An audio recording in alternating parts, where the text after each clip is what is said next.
RISE, Refugee and Immigrant Self-Empowerment, that's what it stands for. And it serves refugees and immigrant population in the city of Syracuse who came to this country legally through the refugee processing, and that has went through the rigorous Department of Homeland Security screening and the background checks before coming to the United States of America. So we provide a lot of services for them when they come here.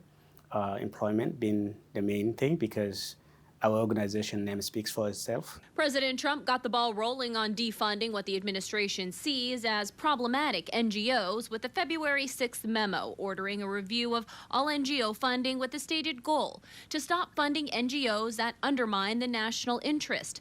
The memo also says the United States government has provided significant taxpayer dollars to non-governmental organizations, many of which are engaged in actions that actively undermine the security, prosperity, and safety of the American people. With the executive orders coming in after the January 20th, it has impacted our organization in terms of funding because resettlement program, one of the main programs has been suspended or maybe terminated.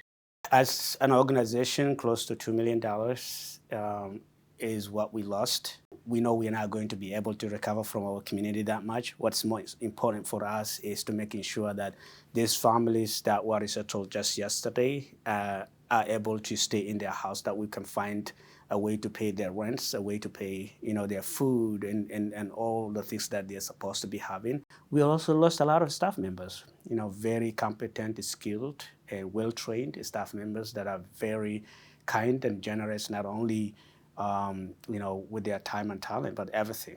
How many staff members did RISE employ before January 20th, and how many remain? We had about 55 staff members, and we lost 23 staff members. Yes.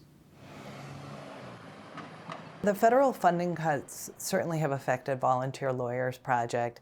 In particular, it has reduced the amount of staff that we're going to have in our immigration program this year. It's going to result in 2 attorneys being laid off, and we had hoped to hire at least 1 more legal assistant, if not 2 more legal assistants. I think the part that is the most difficult for our immigrant clients is that there is just so much uncertainty.